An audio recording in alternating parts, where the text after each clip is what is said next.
So, hi everybody. Thank you for coming. I hope you've been enjoying Google I/O up until now. My name is Amir Shevat.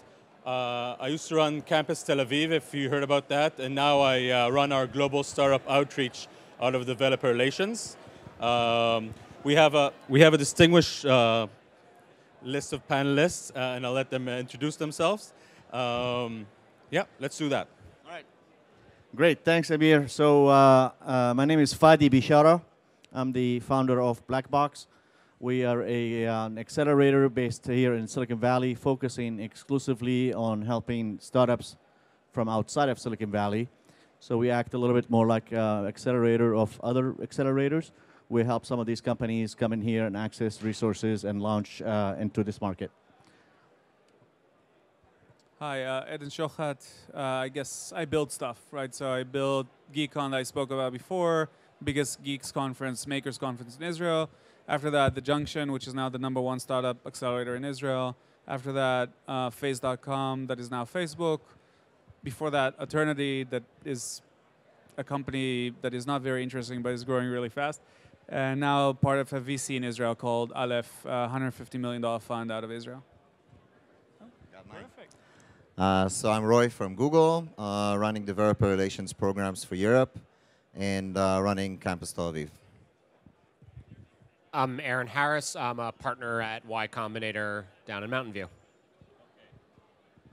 So the topic of the conversation, unless you have other interesting topics, is the connection, the difference between startups in the Silicon Valley and startups outside of the Silicon Valley. So the first question I have is, we hear a lot about the Silicon Valley, we hear about the Silicon Fadi, we hear about the Silicon Roundabout. I'd like to know what is, in your way of thinking, what is the difference between startups here versus startups outside, and what are the different challenges they have? I start again? Great. Okay, so startups in Silicon Valley, they're playing in a familiar environment, familiar ground, experienced ecosystem. A lot of the participants have come from companies that they've been through some of the fast growth stage.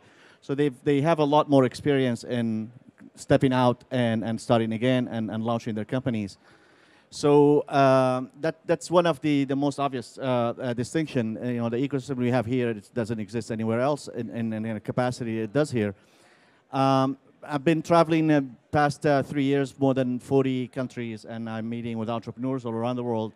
And the common things is that I see different. That is, they lack the expertise of experienced entrepreneurs who are mentors and experts who build companies themselves, that they typically would be very effective in helping the founders in that journey.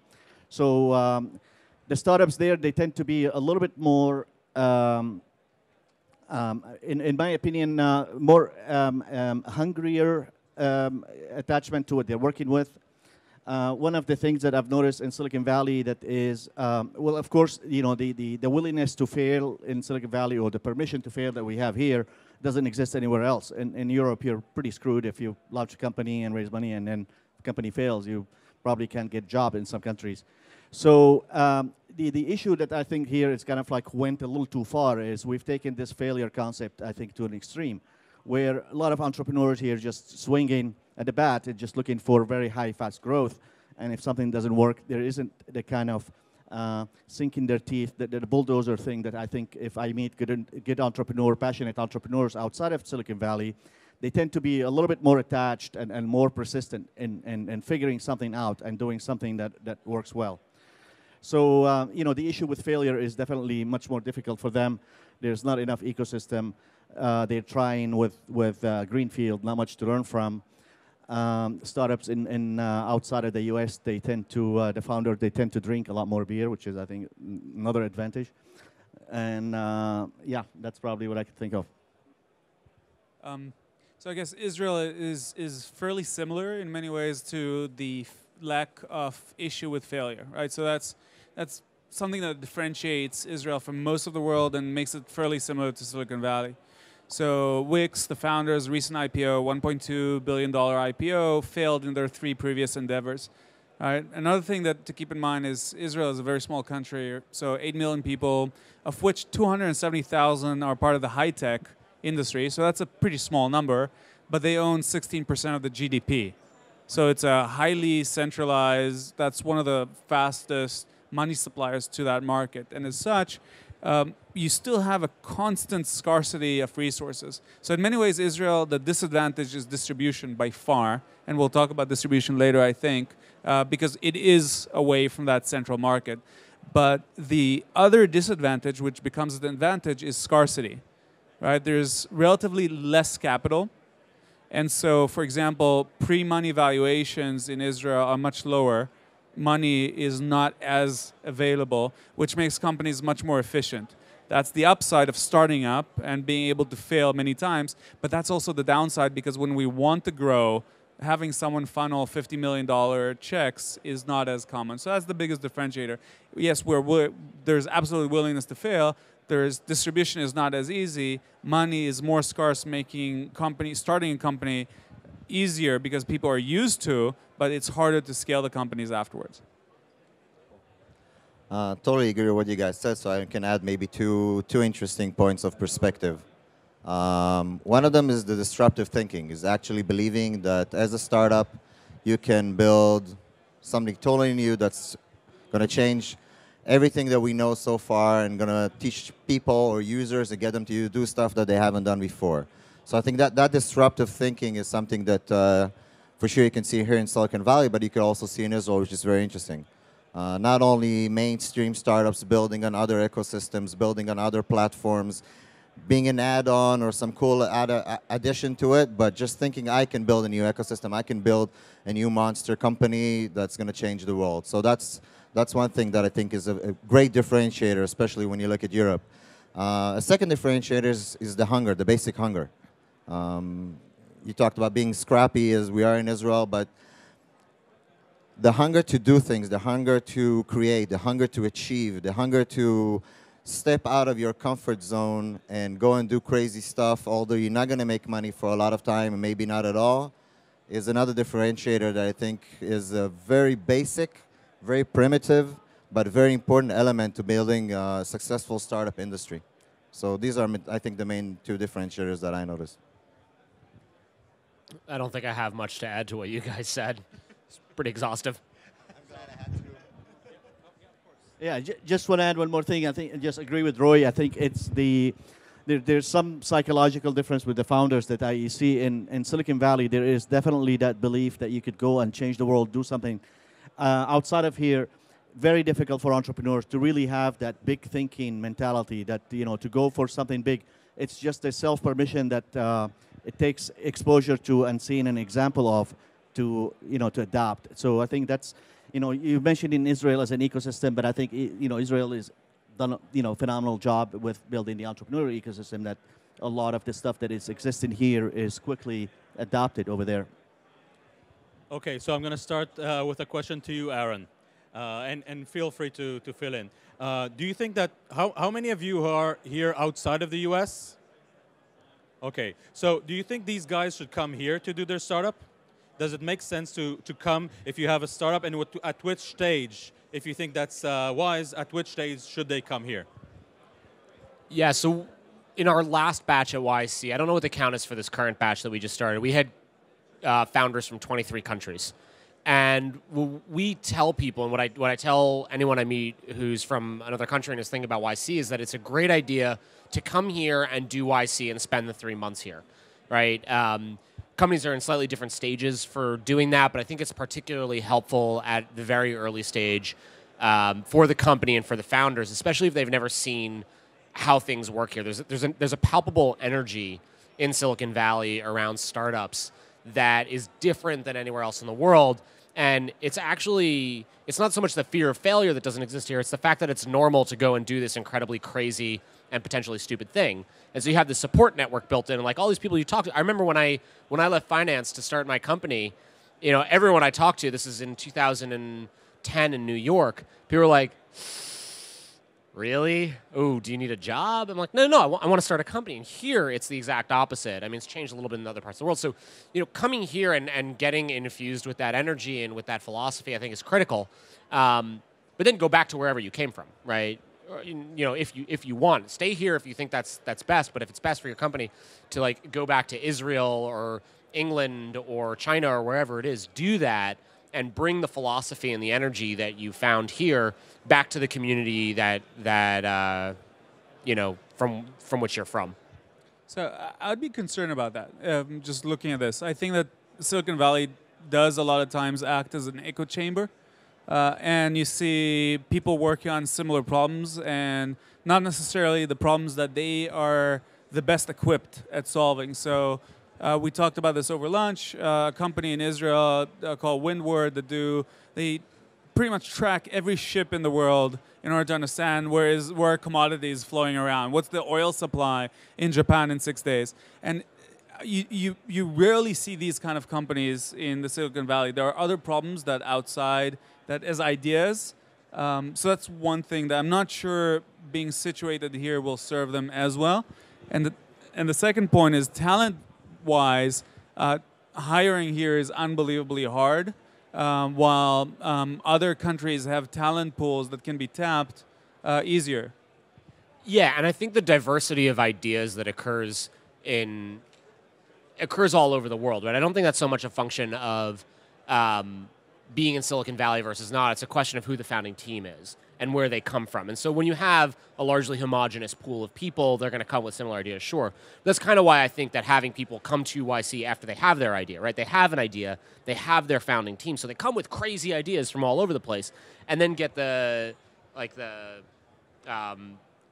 culture of YC and bring that back.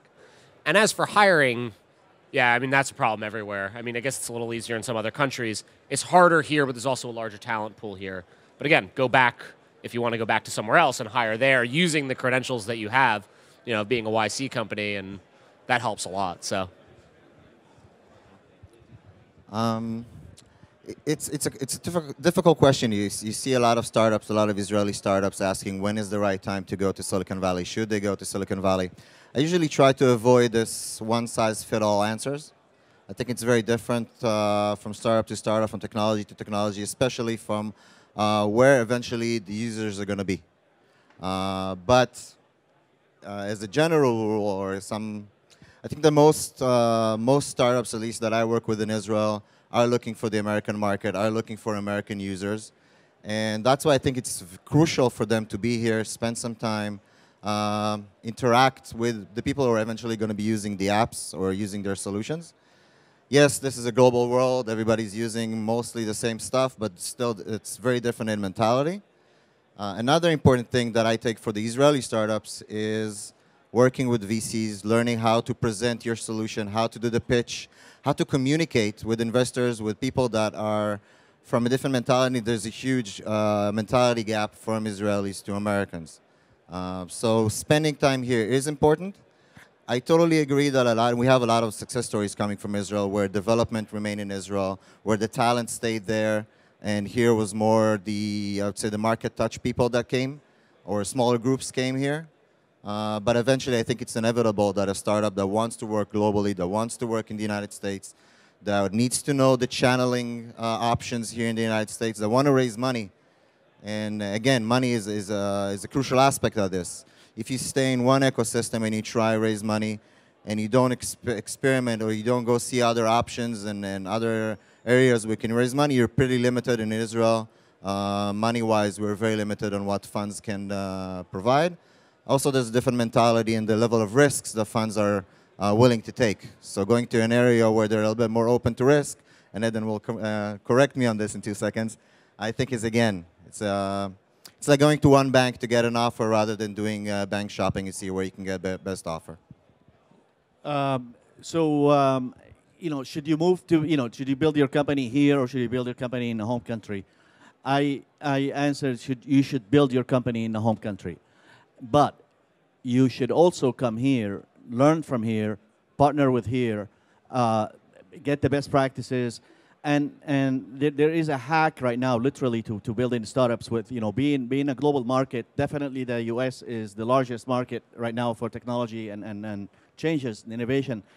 But what we could do in here is we have the expertise and the experience in Silicon Valley building startups that we could loan this experience and help companies from outside of Silicon Valley leverage, turn a liability into an asset.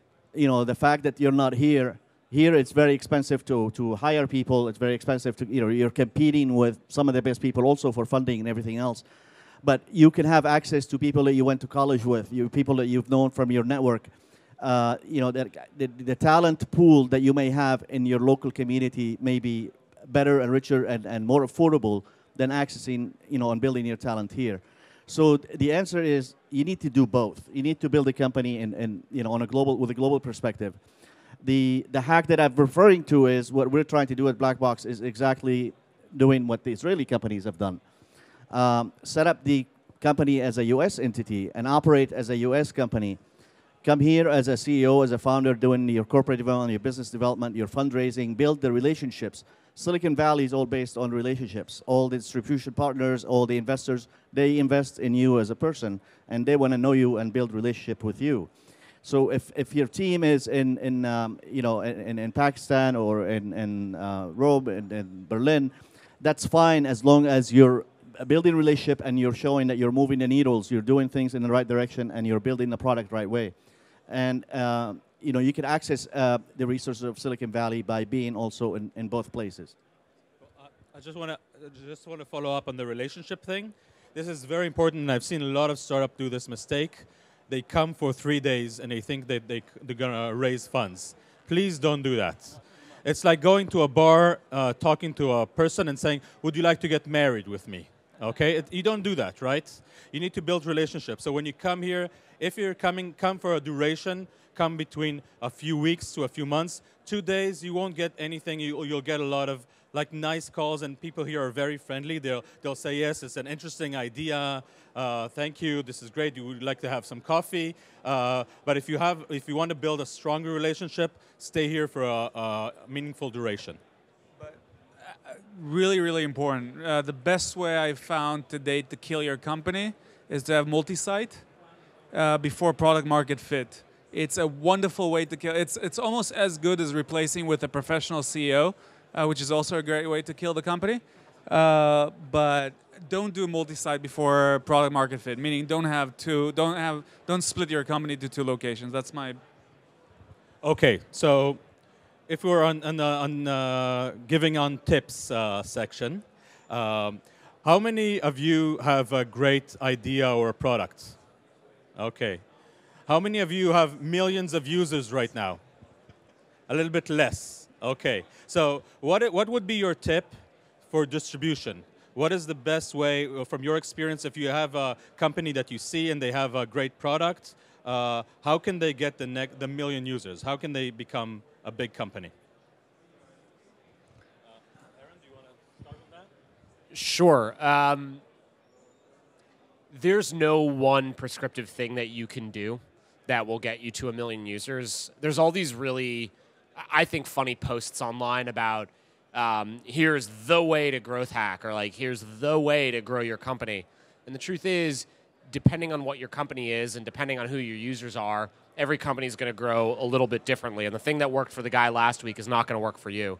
So the only exception to that rule is basically making something that people want and like enough that they're willing to tell their friends about and tell other similar people about. That's the only thing that consistently, time and again, actually grows your company, especially as a startup. Look, when you are Gillette, right, and you have billions of dollars to spend on marketing over the course of the years, fine, that stuff can work, but you're not. And as a startup, really, it's just working, making your product so good that it solves the problem so well that everyone wants it and wants to tell their friends about it.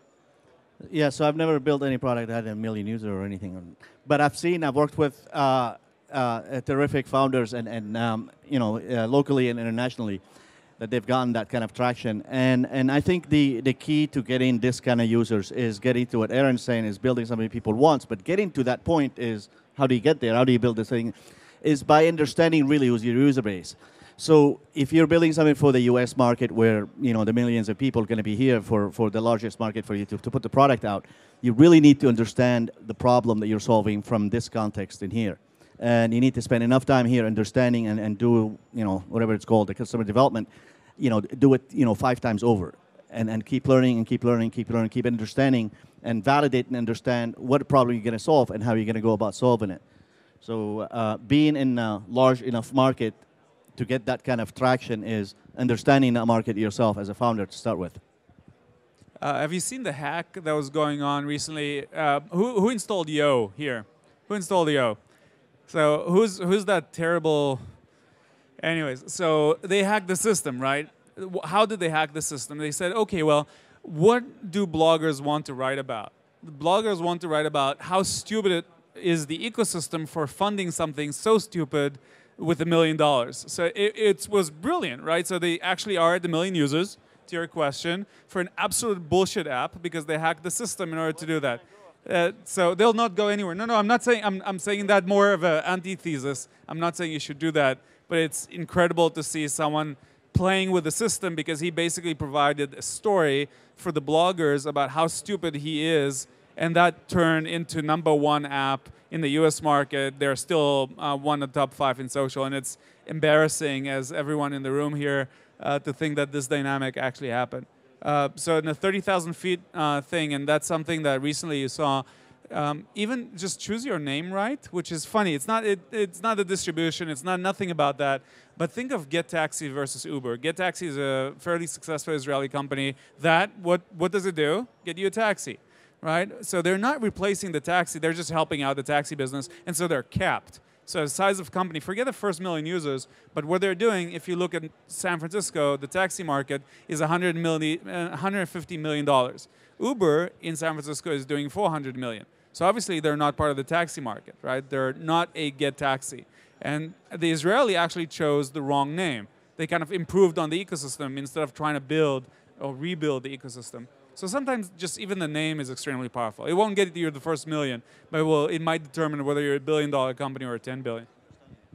I think there are 2 aspects that I can add because all of the things that were said here are brilliant. But it's consistency, and on the other hand, flexibility. A lot of success stories that you hear, one of them, the uncertainty or the risk factor or the patience of watching it go through, watching your ecosystem and your user base grow. I mean, if somebody would have thought of an app that can predict in advance the adoption rate of a service, that would have been an excellent startup, but I don't think anybody can do it.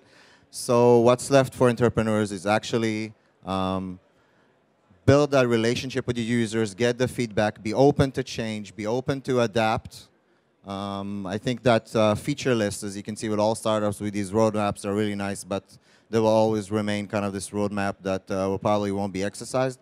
I think that the learning starts once you have your first user, your first 100 users, your first 2,000 users. If you work good with these guys, if you listen to them, if you learn from them, you can continue growing and continue proceeding in the right direction.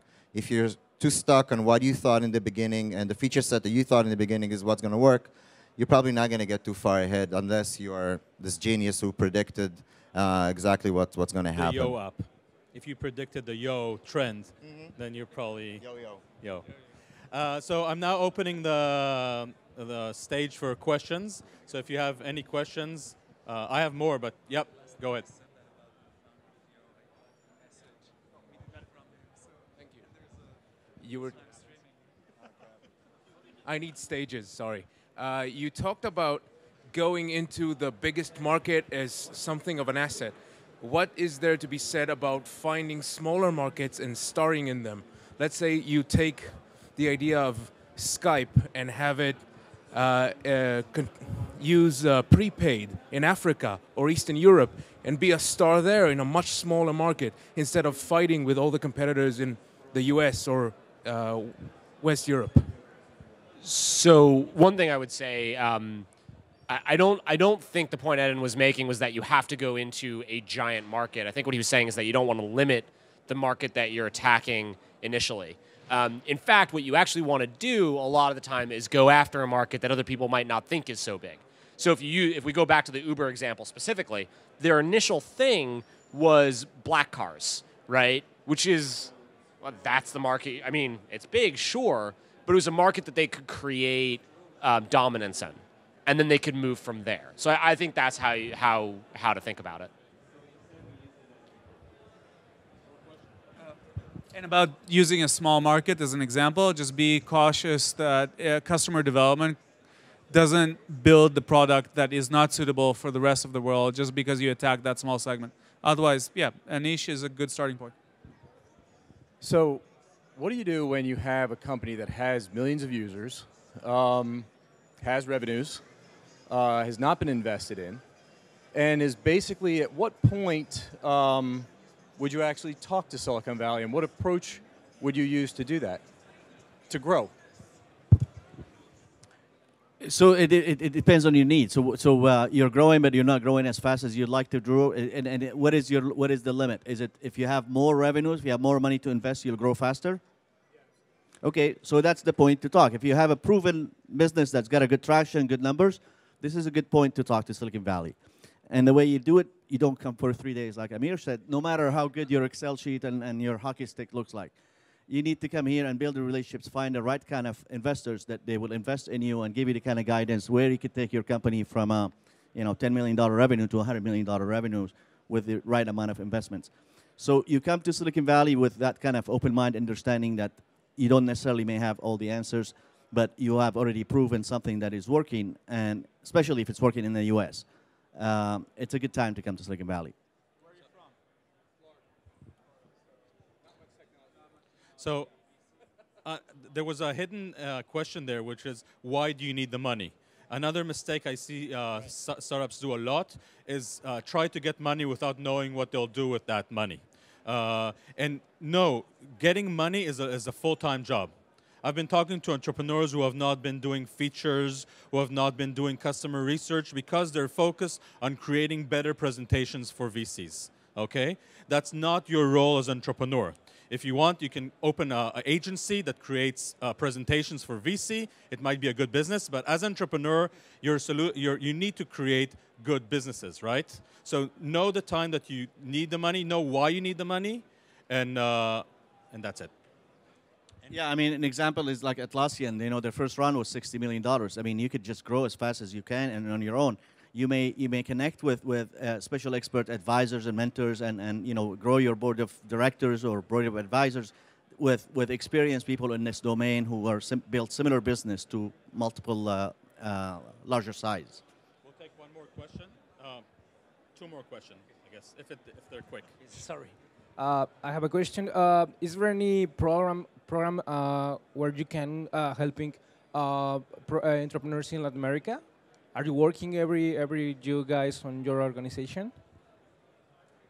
You asking if we help entrepreneurs from South America? Blackbox for LATAM. No, we have a black box for international entrepreneur. One of the highest value that we've discovered is the diversity of entrepreneurs coming from different countries versus bringing entrepreneurs only from Latin America or only from Israel or only from Sweden. So it's, you participate. This is a global game. Are you familiar with Wyra, Telefonica? They actually have a lot of programs in South America, so you should, if you don't know them, check them out. They're actually fairly active.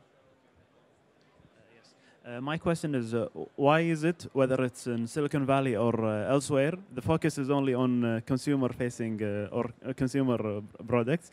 And on that, can we have a couple of tips for entrepreneurs starting B2B businesses?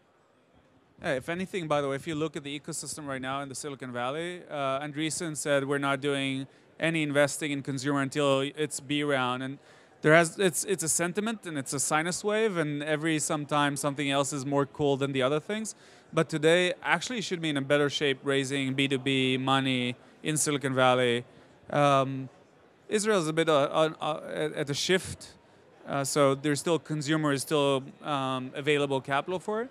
But you should actually be in a better shape. And B2B in general, it's not consumer traction, but as much as actual design partnerships that you work with customers that say, I love this. Sometimes you actually still do manual work, so it's not fully automated, but they love the value proposition. That's the most, at least for me, seeing that customers actually want what you have is the #1 thing. I kind of it's kind of interesting when you presume that most startups always start with this kind of like a consumer product, especially first-time entrepreneurs, especially entrepreneurs who are just out of college. That's probably what's given this. The one tip that I would give you if you're starting B2B company is to have worked at a big company before. And many entrepreneurs right now, they're just coming out of college, they haven't had jobs at big corporations to understand the real pain or how this big elephant, big giant corporations operate. And so they avoid it and they go to, you know, a yo. And that's where I think the opportunity is if you want to do B2B is tremendous right now. In our program, we accept 15 companies in a quarter, and this run, we have 10 companies that they're all B2B technologies. So we're running out of time. I have just one more comment about B2B. Think about sales cycles. So sales cycles in B2B are very different than sales cycles in B2C. So think about how you structure a company in the way that you can work with that sales cycles. So I'm sorry we're running out of time, but these guys are going to stay here and we'll be happy to take offline questions. Thank you very much.